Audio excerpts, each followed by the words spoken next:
Bonjour à tous, bienvenue sur la chaîne Zaira Spirituelle. Je suis Zaira et aujourd'hui je vous propose une review sur le jeu du Yi-King. Alors, c'est un jeu qui se compose de 64 cartes. D'accord, donc je vous propose déjà de regarder un petit peu la boîte. Alors, je vais vous laisser lire la 4e de couverture si on peut dire. Voilà. N'hésitez pas à mettre sur pause pour lire. D'accord, moi ça me permet d'avancer la vidéo. Donc déjà au niveau des couleurs, on a beaucoup de noir et de blanc principalement, avec des nuances évidemment. Mais alors moi très vite ça me fait penser aux énergies. Yin-yang, homme-femme, passif, actif, bien, mal, etc. Enfin tout ce qui va un petit peu avec tout ça, d'accord. Et puis les choix, la notion d'opposé et de complémentarité aussi. Allez, on va aborder un petit peu tout ça. Hop, voilà, je préfère le mettre de cette manière-là pour l'instant. Alors, on va commencer par le livret. Un tout petit livret, très fin, il n'y a pas grand-chose dedans. Alors, pour commencer avec ce livret, vous avez une petite histoire sur le Yi-King, tout simplement. Ensuite, vous avez l'histoire du Yi-King, voilà, qui se termine par quelques connaissances un petit peu de base, donc avec ce petit schéma, si on peut dire. Donc, vous avez vous avez 8 trigrammes, d'accord. Donc, pourquoi trigrammes? Parce que c'est 3 lignes en fait à chaque fois, donc c'est pas plus compliqué, d'accord. Vous avez 8 trigrammes, d'accord. Ces trigrammes, chacun porte un nom évidemment, et chacun est associé aux 8 principes universels des lois de la nature. Enfin, pas chacun, mais du coup, un trigramme est associé à un principe universel des lois de la nature. Voilà, donc il y en a 8. Il y a 8 grands principes universels au final. D'accord.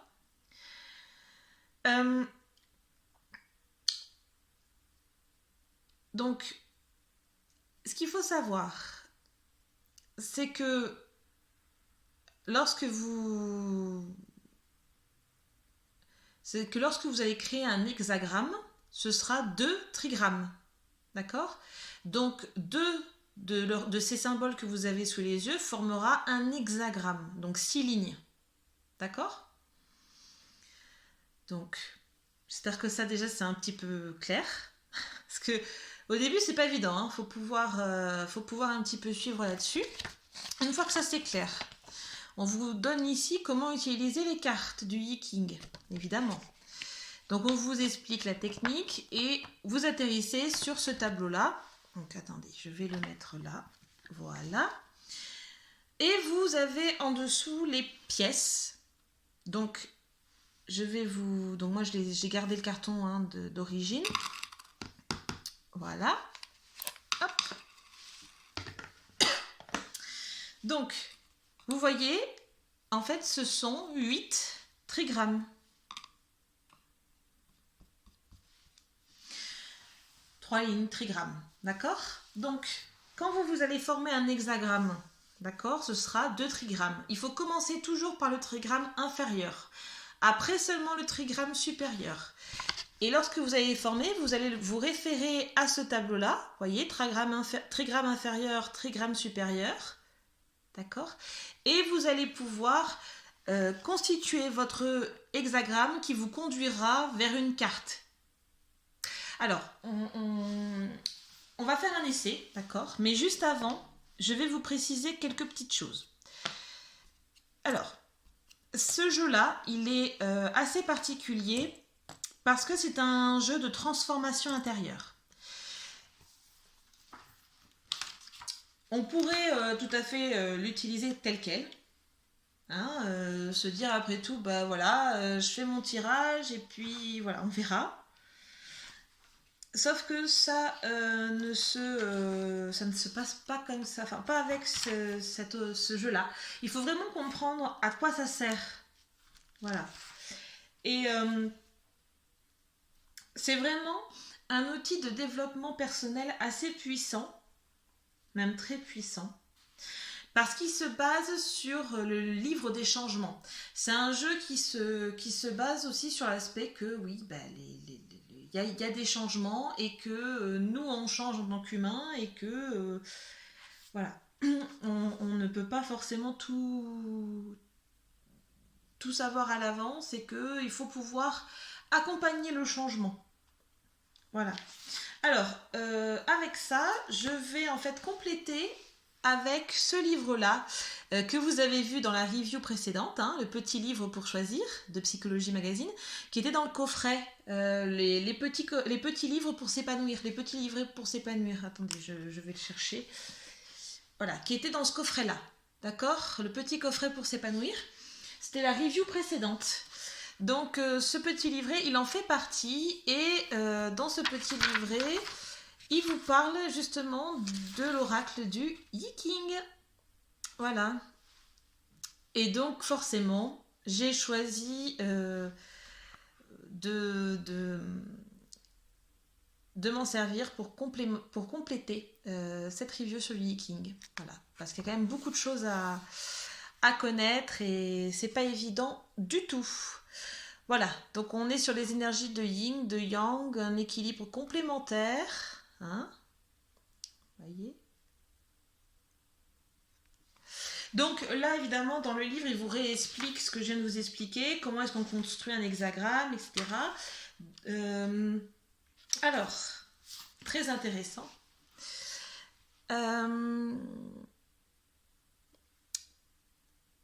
Il y a des données ici dans ce livre-là que je vais vous lire. D'accord? Je vais vous lire.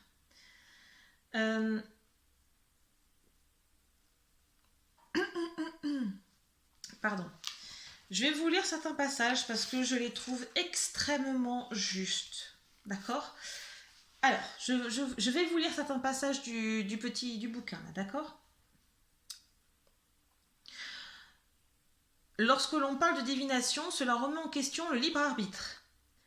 Pour ce qui concerne la divination en général et le Yi-King en particulier, j'aime utiliser une image, le GPS.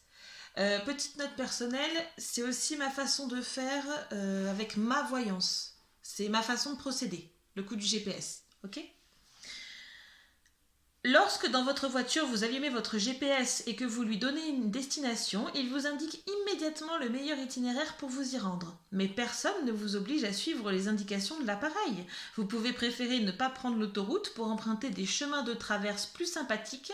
Vous pouvez aussi prendre un raccourci que vous connaissez bien, faire un détour pour éviter un bouchon, commettre des excès de vitesse et vous arrêter pour une pause. C'est vous et vous seul qui décidez de la façon dont vous utilisez votre GPS. Avec le Yi-King, c'est la même chose. C'est vous et vous seul qui décidez de la façon dont vous menez votre vie. Voilà. Donc c'est très important de garder cette notion-là à l'esprit. Et tout à fait, que ce soit pour le Yi-King ou même pour toute autre forme de divination. Hein. Toujours attention à votre libre arbitre. Okay. Il y a un autre point que j'aimerais aborder avec vous, c'est la question.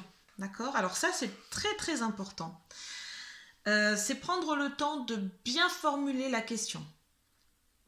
Alors ça, c'est pareil. Que ce soit le Yi-King ou que ce soit autre chose que le Yi-King, une autre divination, peu importe, extrêmement important. D'accord ? Je vous lis un passage qui est là devant mes yeux. Une consultation dépend avant tout des dispositions intérieures de celui qui y a recours. La première disposition est d'accepter d'être l'acteur de sa consultation. Vous devez donc poser votre question au jeu. D'accord ? La seconde est de ne pas poser la question sur le futur, mais sur l'attitude à tenir et de ne pas poser un problème sous forme d'alternative ou de choix. Alors, sur la première, je suis tout à fait d'accord, hein, c'est le jeu, parce que c'est ce qui reste quand même, à mon sens, le plus efficace, d'accord ? Alors, d'autant plus avec le Yi-King, hein, puisque c'est un jeu de transformation intérieure, hein, d'accord ? Pour la seconde disposition, alors ne pas poser de questions sur le futur. Alors, c'est-à-dire que pour le Yi-King, oui, parce qu'il n'a pas vocation à prédire le futur, mais plutôt à se transformer sur le présent. Donc c'est un petit peu différent. Mais sur l'attitude à tenir, je suis d'accord, y compris pour une consultation. Hein. De ne pas poser un problème sous forme d'alternative ou de choix. Alors, juste derrière, il nous explique ne pas demander vais-je réussir cet examen, vais-je obtenir un contrat, mon ami va-t-il revenir, comment tout cela va se terminer, machin. Mais plutôt demander quelle attitude dois-je avoir pour réussir cet examen, obtenir ce contrat, voilà, vous voyez, quelle est l'attitude à avoir envers mon ami. Quant aux questions sous forme d'alternative, procédez par étapes. Dois-je faire ceci? Si la réponse ne vous semble pas suffisamment claire, effectuez un deuxième tirage un peu plus tard. Dois-je faire cela? Voyez. Et je suis tout à fait d'accord avec ce principe. C'est un peu le principe que j'effectue en consultation, tout à fait. Il faut aussi avoir en tête le contexte de la situation. Attention, toujours resituer votre question dans le contexte actuel qui est le vôtre. Ok. Donc, ici on vous explique que lorsque vous avez votre question, d'accord? Ah oui, juste une chose pour les questions, justement, la formulation des questions est quand même basique, mais tellement importante, puisque à bonne question, bonne réponse. Donc, si jamais vous voulez une consultation avec moi, mais que vous n'avez aucune idée de comment formuler votre question, ça m'arrive souvent, j'aide à formuler les questions. Si vous n'y arrivez pas, vous me contactez, mail, réseaux sociaux, je suis connectée partout, je réponds. Je vous aiderai à formuler votre question à ce moment-là. Voilà, n'hésitez pas. Petite, on ferme la parenthèse, on retourne dans notre review. Alors, on nous explique ici qu'en fonction en fait des pièces de monnaie, donc c'est ça, hein, les pièces de monnaie, d'accord? Vous allez faire un espèce de petit tirage avec les pièces de monnaie, c'est précisé en fait ici. Et en fonction, vous avez des résultats. Alors je vais juste rapprocher, voilà, très bien. Est-ce qu'il fait le focus? Voilà, il fait le focus, très bien. Donc, je vous montre ça de manière à ce que si jamais vous avez le jeu et que ça vous intéresse ou que vous pensez vous l'acheter ou vous le fournir, etc. Voilà, prenez la pause, tout ça. Ça vous permet en fait d'avoir les énergies sur lesquelles vous êtes au moment du tirage, tout simplement. Et ça joue également.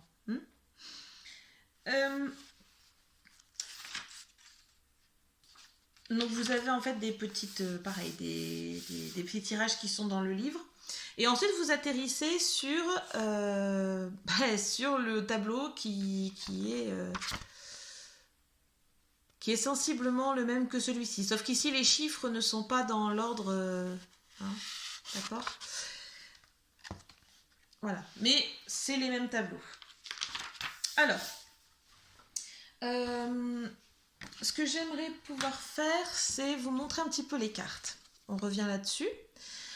Donc, d'un côté, vous avez, vous le voyez, le numéro de la carte en haut, vous avez l'intitulé de la carte, une citation, et puis vous avez ensuite des indications. Et au dos de la carte, je vous montre le dos de la carte, d'accord? Vous avez un paysage.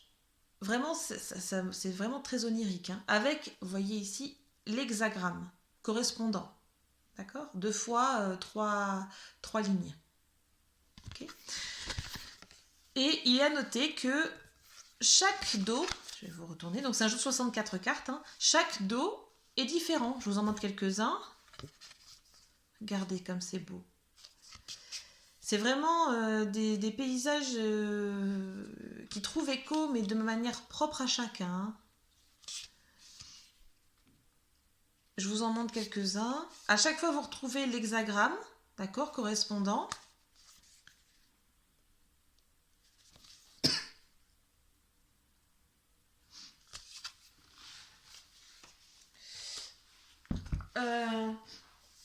Alors, ce que je vais faire,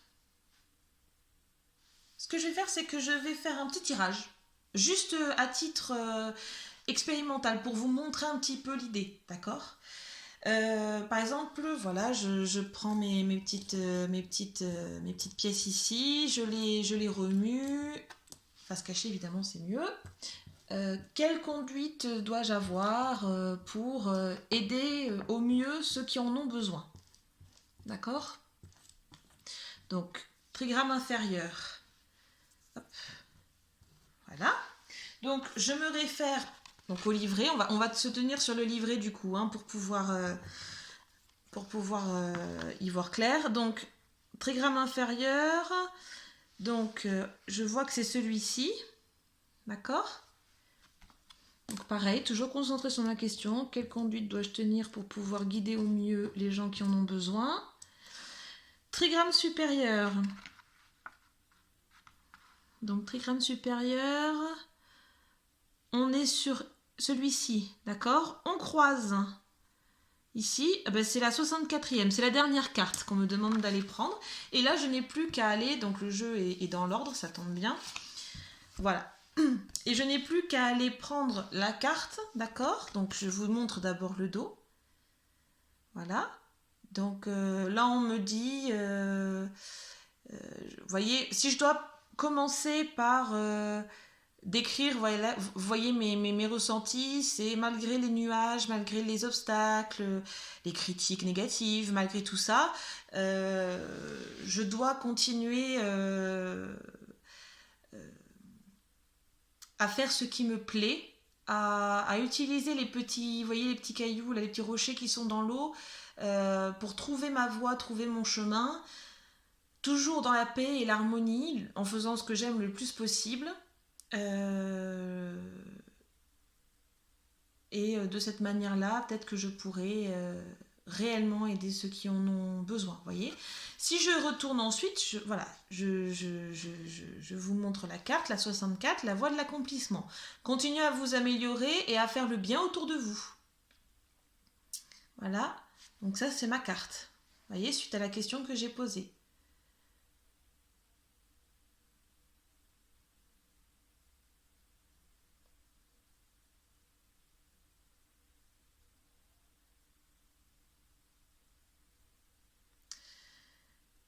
Voyez? Tout comme le ciel et la terre continuent à se mouvoir pour nourrir les myriades de créatures, vous devez continuer à accomplir votre tâche, c'est le seul moyen d'atteindre le sommet. Parce que le sommet, oui, parce que... alors moi j'ai vu ça sous la forme d'un arbre, voilà, un petit peu chétif, qui a besoin peut-être d'être aidé, mais voilà, vous voyez, ça peut être aussi vu comme une montagne, enfin, je veux dire, il y a plein de significations possibles, mais... voyez? Au moins, ouais, du coup, voilà, j'ai fait un petit test voilà, pour moi, histoire que vous puissiez voir un petit peu les choses. Et alors, ce que j'aimerais bien faire avant de terminer, vous voyez, ici c'est pareil, dans le petit livret, vous avez à la page, enfin, ici, vous avez pareil, les hexagrammes, et à la 64, on trouve avant l'accomplissement. Donc je trouve que c'est beau parce que ça se complète très bien. Les deux se complètent très bien l'un l'autre. Voilà. Je m'émerveille de la profusion du renouveau. Voilà.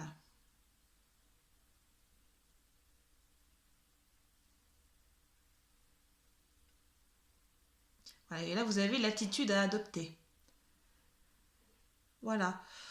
Après, franchement, c'est... Encore une fois, c'est le libre arbitre.